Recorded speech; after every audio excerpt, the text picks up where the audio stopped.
महाद्युतिमासवादशगां सेवे महाकालिकां यामस्तौत्सविदेहरौ कमलजो हन्तुं मधुं कैटभाम्।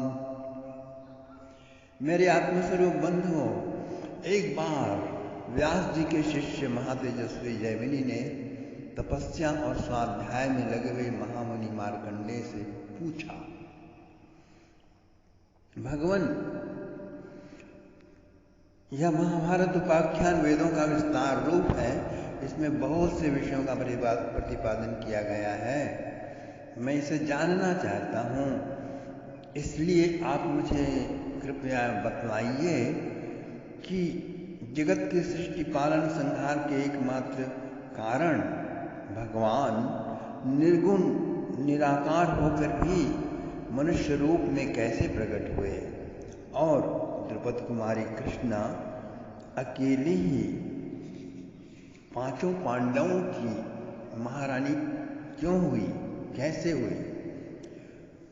क्योंकि एक नारी द्वितीय पुरुष के साथ संयोग करने से वेश्या तुल्य हो जाती है और महारानी द्रौपदी 5 पतियों के साथ भी पूज्य और कन्या स्वरूप क्यों बनी रही?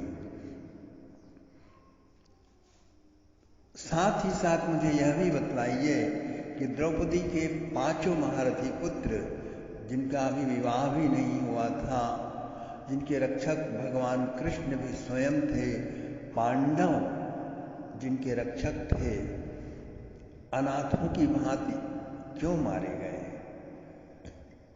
मार्कंडेय जी ने कहा,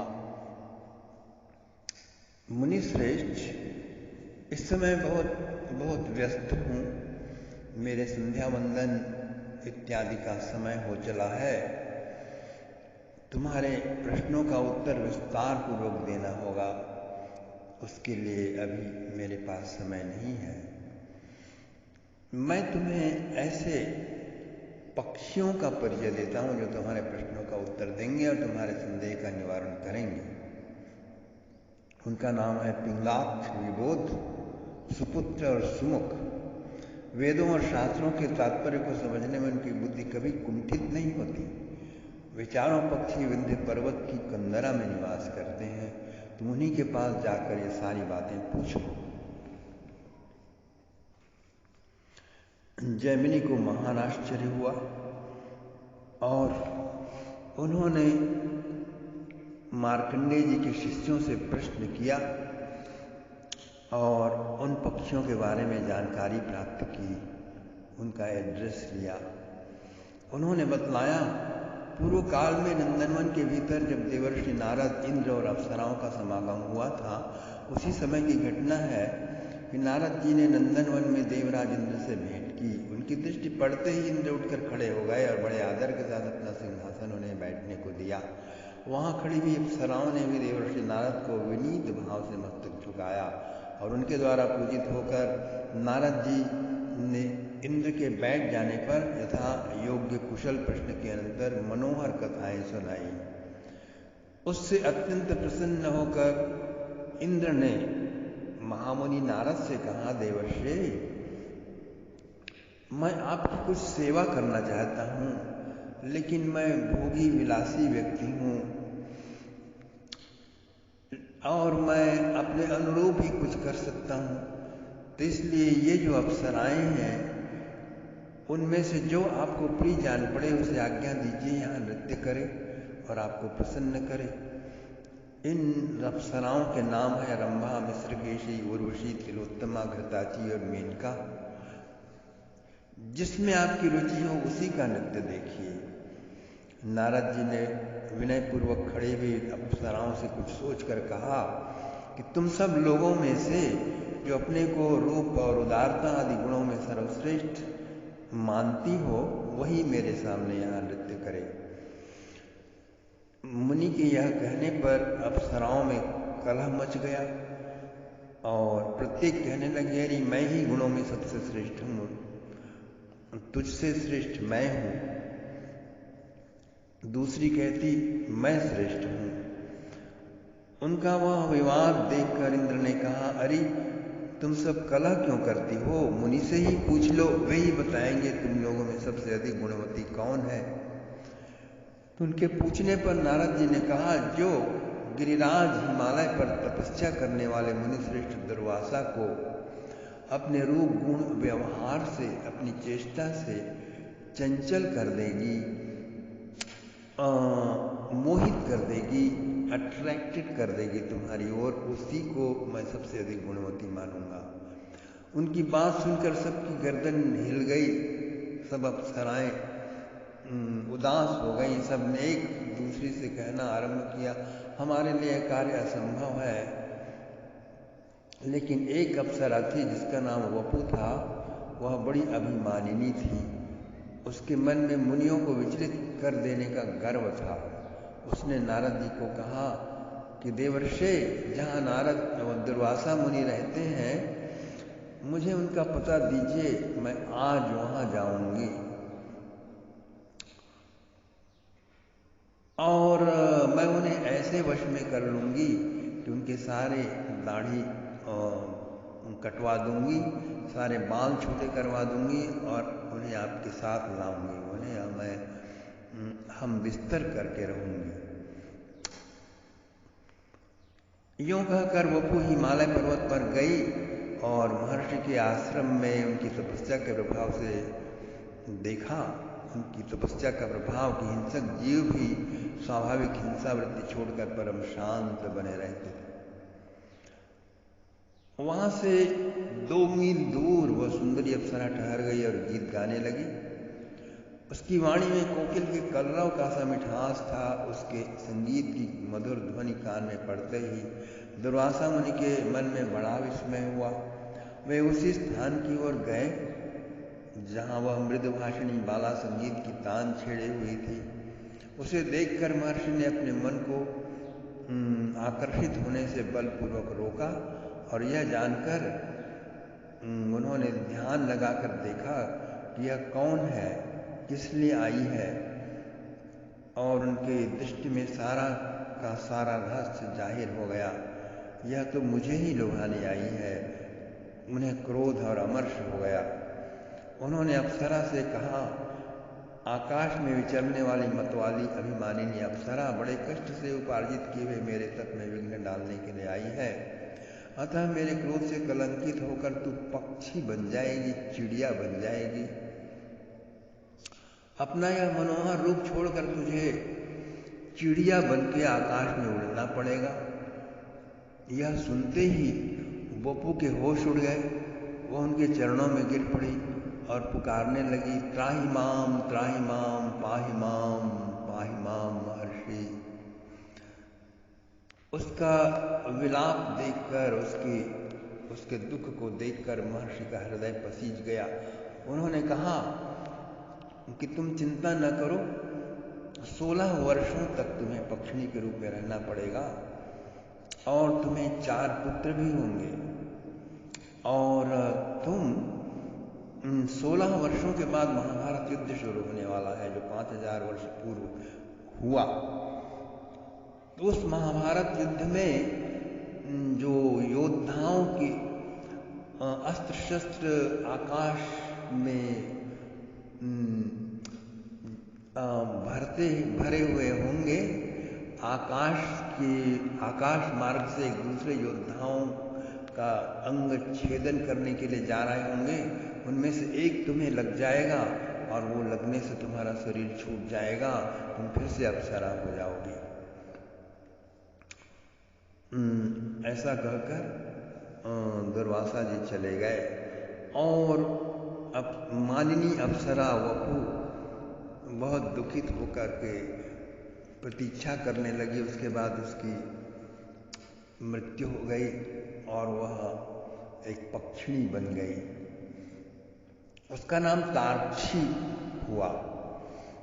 उसका विवाह द्रोण से हुआ। उस जमाने में सद्गुण सदाचार इतना प्रबल था कि न केवल मनुष्य बल्कि पशु पक्षी भी विवाह किया करते थे। तो तार्क्षी का विवाह द्रोण से हुआ। और द्रोण कौन था? यह गरुड़ के पुत्र संपाति के पुत्र सुपार्श, उसका पुत्र कुंभी, कुंभी का पुत्र प्रलोल, उसके 2 पुत्र हुए कंक और कंधर। तो कंधर की तारक्षी नाम की कन्या हुई और द्रोण ने कंधर की अनुमति से उसके साथ विवाह किया। अभी उसका गर्भ 3 महीने का ही था कि वह कुरुक्षेत्र में गई और वहाँ कौरव पांडव में बड़ा भयंकर युद्ध छिड़ा हुआ था। वह पक्षिणी उस युद्ध क्षेत्र में प्रवेश कर गई। वहाँ उसने देखा भगदत्त और अर्जुन में युद्ध हो रहा है। सारा आकाश टिड्डियों की भांति बाणों से खचाखच भर रहा है। इतने में ही अर्जुन के या किसी योद्धा के धनुष से छूटा हुआ एक बाण बड़े वेग से उसके समीप आया और उसके पेट में घुस गया। पेट फट जाने से चंद्रमा के समान श्वेत रंग वाले 4 अंडे पृथ्वी पर गिर पड़े, किंतु उनकी आयु शेष थी, वे फूट न सके, बल्कि पृथ्वी पर ऐसे गिरे मानो रुई के ढेर पर पड़े। उन अंडों के गिरते ही भगदत्त और अर्जुन, भगदत्त आसाम का राजा था और अर्जुन इंद्रप्रस्थ के राजा थे। उन दोनों के बीच भयंकर युद्ध चल रहा था। तो अर्जुन के बाणों से भगदत्त के हाथी की गले से बंधा हुआ बड़ा घंटा टूटकर, उनके बाणों से टूट करके गिरा और वह इस प्रकार पृथ्वी पर गिरा कि अंडों को चारों ओर से ढकता हुआ पृथ्वी पर चुभ गया। थोड़ा थोड़ा धरती में धंस भी गया और युद्ध समाप्त होने पर जहां घंटे के नीचे अंडे पड़े थे उस स्थान पर शमीक नाम के एक बड़े महात्मा आए और उन्होंने चिड़ियों के बच्चों की चहचहाहट सुनी और इधर उधर देखते हुए उन्होंने पाया कि घंटे के अंदर से ही चहचहाहट आ रही है। तो उन्होंने घंटे को उठाया तो उन बच्चों को देखकर उन्होंने अपने शिष्यों को आवाज दी और उन्होंने पक्षी शावकों को देखा, आश्चर्य में डूब गए और उन्होंने अपने शिष्यों से कहा, देवासुर संग्राम में जब दैत्यों की सेना देवताओं से पीड़ित होकर भागने लगी तब उसकी ओर देखकर स्वयं शुक्राचार्य ने ठीक ही कहा था, ओ कायरो, क्यों पीठ दिखाकर भाग रहे हो? न जाओ, लौट आओ। अरे शौर्य और स्वेष का परित्याग करके ऐसे किस स्थान में जाओगे? कहाँ छिपोगे जहाँ तुम्हारी मृत्यु न होगी? कोई भागे या युद्ध करे वह तभी तक जीवित रह सकता है जब तक के लिए अपने पहले डेस्टिनी ने, प्रोविडेंस ने या तुम्हारे कर्मों के प्रारब्ध ने या विधाता ने या ब्रह्मा ने उसकी आयु निश्चित कर दी है। विधाता की इच्छानुसार जब तक जीव की आयु पूर्ण नहीं हो जाती तब तक उसे कोई मार नहीं सकता। कोई अपने घर में मरते हैं, कोई भागते हुए मरते हैं, कुछ लोग खाते हुए, पानी पीते हुए, तैरते हुए मर जाते हैं। कुछ लोग ऐसे हैं जो भोग विलास का आनंद ले रहे हैं, इच्छानुसार वाहनों पर विचरते हैं, निरोग हैं, वे भी मर जाते हैं। तपस्या में लगे रहते हैं कुछ लोग, लेकिन फिर भी वे मर जाते हैं। योगाभ्यास करने वाले भी मर जाते हैं। ये पक्षी असामान्य पक्षी है। ये सामान्य पक्षी नहीं है, असामान्य है। संसार में दैव का अनुकूल होना महान सौभाग्य का सूचक होता है। यूँ कहकर महर्षि शमीक मुनि ने उन बच्चों को भली भांति देखा, फिर अपने शिष्यों से कहा, तुम लोग इन पक्षियों को लेकर आश्रम को लौट चलो और ऐसे स्थान पर रखो जहाँ इन्हें बिल्ली, चूहे, बाज, नेवले आदि से कोई भय न हो। ब्राह्मणों, यद्यपि यह ठीक है कि किसी की रक्षा के लिए अधिक प्रयत्न करने की आवश्यकता नहीं, क्योंकि संपूर्ण जीव अपने कर्मों से ही मारे जाते हैं और कर्मों से ही उनकी रक्षा होती है। ठीक उसी प्रकार जैसे इस समय ये पक्षी चावा की युद्ध भूमि में बच गए, महाभारत के भयंकर युद्ध में बच गए, तथापि हम मनुष्यों को सभी कार्यों के लिए यत्न अवश्य करना चाहिए, क्योंकि जो पुरुषार्थ करता है वह सफल होने पर भी सत्पुरुषों की निंदा का पात्र नहीं होता। शमीक मुनि के इस प्रकार कहने पर वे मुनि कुमार उन पक्षियों को लेकर अपने आश्रम को चले गए, जहाँ भांति भांति के वृक्षों की शाखाओं पर बैठे हुए भंवरे फलों का रस ले रहे थे। अनेक तपस्वियों के रहने से जहाँ की रमणीयता बढ़ गई थी। जैमिनी मुनिश्रेष्ठ शमीक प्रतिदिन अन्न जल देकर इस प्रकार से रक्षा की व्यवस्था करके उन बच्चों का पालन पोषण करने लगे। एक ही महीना बीतने पर पक्षियों के बच्चे आकाश में इतने ऊंचे उड़ गए जितने पर सूर्य के रथ के आने जाने का मार्ग है। उस समय आश्रमवासी मुनि कुमार कौतूहल भरे चंचल नेत्रों से उन्हें देख रहे थे। उन पक्षी शावकों ने नगर, समुद्र, बड़ी बड़ी नदियों सहित पृथ्वी को वहां से रथ के पहिए के बराबर देखा और फिर आश्रम पर लौट आए। तिर्यक योनि में उत्पन्न हुए महात्मा पक्षी अधिक उड़ने के कारण परिश्रम से थक गए। एक दिन महर्षि शमीक अपने शिष्यों पर कृपा करने के लिए धर्म के तत्व का उपदेश कर रहे थे। उस समय वहां महर्षि के प्रभाव से उन पक्षियों के अंतःकरण में स्थित ज्ञान प्रकट हो गया। फिर तो उन सब ने महर्षि की परिक्रमा की और उनके चरणों में मस्तक झुकाया। फिर वे बोले, मुने, आपने भयानक मृत्यु से हमारा उद्धार किया है। आपने हमें रहने के लिए स्थान, भोजन, जल प्रदान किया है। आप ही हमारे पिता और गुरु हैं। हम लोग जब गर्भ में थे तभी माता की मृत्यु हो गई। पिता ने भी हमारी रक्षा नहीं की। आपने ही पधार कर हमें जीवन दान दिया। शैशव अवस्था में फलों की रक्षा की। हम कीड़ों की तरह सूख रहे थे। आपने हाथी के घंटे को उठाकर हमारे संकट का निवारण किया। अब हम बड़े हो गए, हमें ज्ञान भी हो गया, अतः आज्ञा दीजिए, हम आपकी क्या सेवा करें। शमीक अपने पुत्र श्रृंगी ऋषि और समस्त शिष्यों से घिरे हुए बैठे थे। उन्होंने जब उन पक्षी शावकों की अशुद्ध संस्कृतमयी स्पष्ट वाणी सुनी तब उन्हें बड़ा कौतूहल हुआ। उनके शरीर में रोमांच हो आया। उन्होंने कहा, बच्चों, तुम लोग ठीक ठीक बताओ, तुम्हें किस कारण से ऐसी वाणी प्राप्त हुई है। पक्षियों का रूप, मनुष्यों की सी वाणी प्राप्त होने का क्या रहस्य है। पक्षी बोले, मुनिवर, प्राचीन काल में विपुलस्वान नामक एक श्रेष्ठ मुनि रहते थे। उनके 2 पुत्र हुए, सुकृष और तंबुरु। सुकृष अपने चित्त को वश में रखने वाले महात्मा थे। उन्हीं से हम 4 पुत्रों का जन्म हुआ।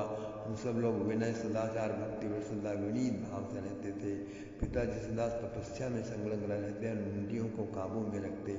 उस समय उन्हें जब जिस वस्तु की आवश्यकता होती हम उसे उनकी सेवा में प्रस्तुत करते। एक दिन की बात है, देवर्षि नारद पक्षी का रूप धारण कर वहाँ आए। उनका शरीर बहुत बड़ा था, पंख टूट गए थे, बुढ़ापे ने उन पर अधिकार जमा लिया था। उनकी आंखें लाल हो रही थी और सारा शरीर शिथिल जान पड़ता था। वे सत्य, शौच, क्षमा का पालन करने वाले उदार चित्त महात्मा सुकृष की परीक्षा लेने आए थे। उनका आगमन ही हमारे लिए शाप का कारण बन गया। पक्षी रूपधारी इंद्र ने कहा, विप्रवर, मुझे बड़े जोर की भूख सता रही, मेरी रक्षा कीजिए। मैं भोजन की इच्छा से आया हूँ। आप मेरे लिए अनुपम सहारा बने।